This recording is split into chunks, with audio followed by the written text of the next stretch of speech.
बंगाल और वहाँ के जमींदार।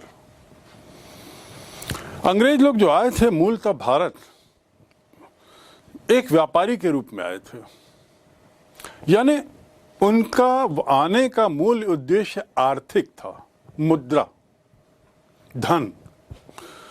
तो आर्थिक उद्देश्य की पूर्ति किसी अन्य तरीकों से भी की जा सकती है तो वे उसके लिए तैयार थे और उन्होंने शुरू में व्यापार के माध्यम से अपनी आर्थिक इच्छा को पूरी की, आर्थिक विकास किया। बाद में धीरे धीरे जब वे शासक बने तो व्यापार के अलावा उन्होंने कुछ अन्य जरिए ईजाद किए जिसके माध्यम से उन्होंने अपनी आर्थिक मजबूती को और बढ़ाया। जब वे शासक बने 1757 की प्लासी की लड़ाई के बाद, 1764 के बक्सर की लड़ाई के बाद, जब उन्होंने बंगाल का शासन अपने हाथ में ले लिया, शासन को अपने हाथ में लेने के बाद कल्पना करिए 1774-73 की मैं बात कर रहा हूं, 64 की, आज से करीब 300 वर्ष पहले की बात।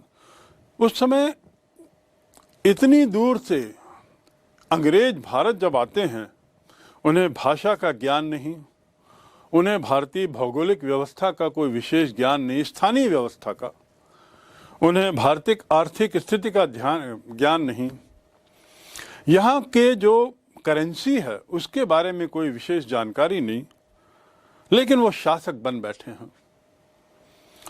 अब उनके सामने विवशता ये थी कि शासक बनने के बाद केवल व्यापार से ही शासन नहीं चल सकता और इसलिए कुछ ऐसे स्रोत पैदा करने होंगे जिसके माध्यम से पर्याप्त आय हो और उस आय के बल पर हम बंगाल का शासन चला सकें और हो सके तो उसका विस्तार भी कर सकें। उसी कड़ी में बंगाल और वहाँ के जमींदार, इसका जिक्र यहाँ किया जा रहा है। औपनिवेशिक भारत की शुरुआत बंगाल से होती है, उसका सर्वप्रथम उदाहरण बंगाल है।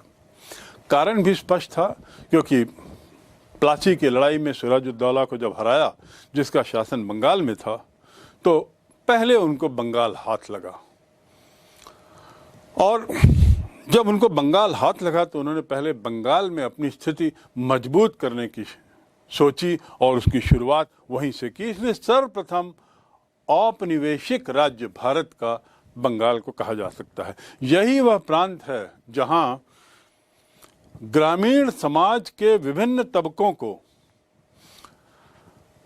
स्थापित करने, पुनर्स्थापित करने, पुनर्व्यवस्थित करने और भूमि संबंधी जो भी अधिकार हैं, उन अधिकारों की व्यवस्था को लागू करने का कार्य इन्होंने सबसे पहले वहीं शुरू किया। साथ ही एक नई राजस्व व्यवस्था भी वहीं सबसे पहले लागू की। उन्होंने कोशिश की कि जहां हम शासक हैं उसकी शासन व्यवस्था को हम भरसक अपनी व्यवस्था में ऐसा ढालें कि हमारे लिए ये दूभर ना हो कि हम समाज को समझ सकें, हम वहाँ के आर्थिक व्यवस्था को समझ सकें, हम वहाँ के आय व्यय को समझ सकें, आदि आदि। और इसलिए सबसे पहला प्रयोग उन्होंने बंगाल में ही, सबसे पहला प्रयास उन्होंने बंगाल में ही किया। चलिए अब हम देखते हैं कि आखिर बंगाल में उन्होंने क्या क्या किया। ये तो समझ में आया हमको कि बंगाल क्यों, ये हमको समझ में आया कि भारत क्यों।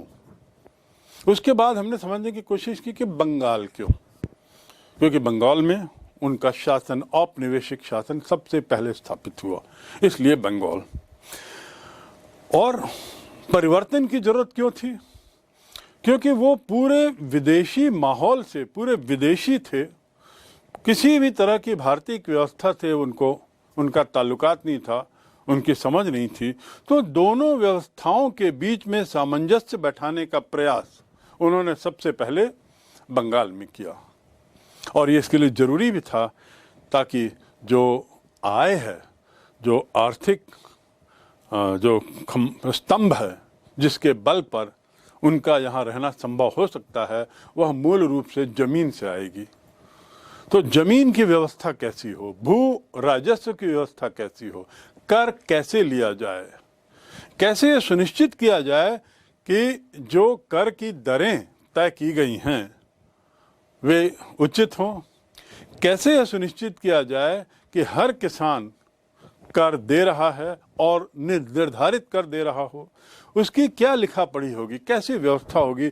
तो ये एक बहुत बड़ा मुद्दा था अंग्रेजों के सामने कि कर व्यवस्था में ऐसा क्या किया जाए कि उनके लिए सरल हो जाए अपनी आर्थिक आय को समझना। और इसलिए उन्होंने सबसे पहला जो परिवर्तन किया उसे हम कह सकते हैं इजारेदारी या ठेकेदारी व्यवस्था। जैसा ठेकेदारी व्यवस्था शब्द से स्पष्ट है, एक तरीके से ठेका दे दिया गया जमीन का। हेस्टिंग्स, वॉरेन हेस्टिंग्स जो पहला गवर्नर जनरल बना भारत का 1772 से 1785, और उसी के काल में पहली बार ब्रिटिश संसद ने, अंग्रेजी पार्लियामेंट ने पहली बार कंपनी के मामलों में दखल देते हुए 2 कानून पारित किए, कई अधिनियम पारित किए। उसमें से 2 अधिनियम बहुत महत्वपूर्ण हैं। एक तो 1773 का रेगुलेटिंग एक्ट और दूसरा 1784 का पिट्स इंडिया एक्ट, जिसने अंग्रेजी संसद के अधिकारों को बढ़ाया और ईस्ट इंडिया कंपनी को अंग्रेजी संसद के मातहत लाने का पूरा प्रयास किया। इसमें क्या परिवर्तन हुआ, ये आखिर ठेकेदारी व्यवस्था क्या थी? हेस्टिंग ने लगान वसूली का जो काम है वह कंपनी से अपने हाथों में ले लिया। हेस्टिंग्स किसका प्रतिनिधित्व करता था? हेस्टिंग्स शासन का प्रतिनिधित्व करता था, तो उसने अपने हाथों में ले लिया कंपनी, और भू राजस्व की वसूली के लिए जो प्रणाली उसने लागू की उस प्रणाली को कहते हैं हम इजारेदारी व्यवस्था। इजारेदारी व्यवस्था ऐसी भू राजस्व प्रणाली है जिसके तहत ठेकेदारों के माध्यम से लगान वसूली की जाती है। लगान शब्द से तो आप वाकिफ हैं ही, लगान यानी भू संबंधी कर, जिसे हम राजस्व भी कह सकते हैं। तो इस प्रकार इजारेदारी व्यवस्था या ठेकेदारी व्यवस्था उसने लागू की। इसमें ठेका दे दिया जाता था कि तुम इस जमीन का ठेका हमको दोगे, इस जमीन का ठेका लो, और ठेका देने का आधार क्या होता था? सबसे ज्यादा बोली जिसने लगाई उसको वह जमीन दे दी जाती थी, उसका स्वामित्व उसको दे दिया जाता था, उसका पैतृक अधिकार उस पर हो जाता था उस ठेकेदार का, और उस ठेकेदार को उसका भूत स्वामित्व का अधिकार मिल जाता था। ये व्यवस्था जो थी ये 5 साल के लिए थी। इस 5 साल की व्यवस्था में एक बार कर तय हो गया, लगान तय हो गया था, तो ठेकेदार या इजारेदार को यह सुनिश्चित करना था कि वह तय हुआ लगान उचित समय पर अंग्रेजों को दे। इसी व्यवस्था को हम इजारेदारी कहते हैं, और ये व्यवस्था बड़ी प्रसिद्ध हुई। ये अंग्रेजों के द्वारा लाई गई पहली व्यवस्था। इसमें फायदा क्या हुआ? अंग्रेज जो भाषाओं से वाकिफ नहीं थे, अंग्रेज जो स्थानीय स्थितियों से वाकिफ नहीं थे, अंग्रेज जो स्थानीय माहौल से वाकिफ नहीं थे, भूमि व्यवस्था से वाकिफ नहीं थे, उनके लिए तो असंभव ही था कि वे स्वयं जाकर टैक्स इकट्ठा करें, कर लें। साथ ही अंग्रेज अधिकारी भी तो कम थे, प्रारंभ में अंग्रेजों की संख्या कम ही थी। तो भारतीयों की मदद से कैसे सुनिश्चित किया जाए कि लगान समय पर हो, तो उन्होंने ये ठेकेदारी व्यवस्था की। इस ठेकेदारी व्यवस्था का एक फायदा और था, और वह था कि भूमि जब नीलाम होती थी और सर्वोच्च बोली वाले को दी जाती थी, तो नीलामी से होने वाली आय भी एक अतिरिक्त आय बन गई अंग्रेजों की। तो इस प्रकार इजारेदारी व्यवस्था एक बहुत ही अहम व्यवस्था थी। ये पंचवर्षीय थी। बाद में 1770 में लागू हुआ। 1777 में इसे 1 वर्षीय कर दिया गया। कारण क्योंकि कुछ अनुभव पुराने कड़वे निकले। 5 वर्षीय अनुबंध की अपनी दिक्कतें सामने आई, तो इन दिक्कतों को हटाने के लिए इस अनुबंध को मात्र 1 वर्षीय कर दिया गया। और किसानों से यह सुनिश्चित कराया गया कि वे अधिकतम बोली लगाएं, अधिकतम बोली लगान की भी लगाएं।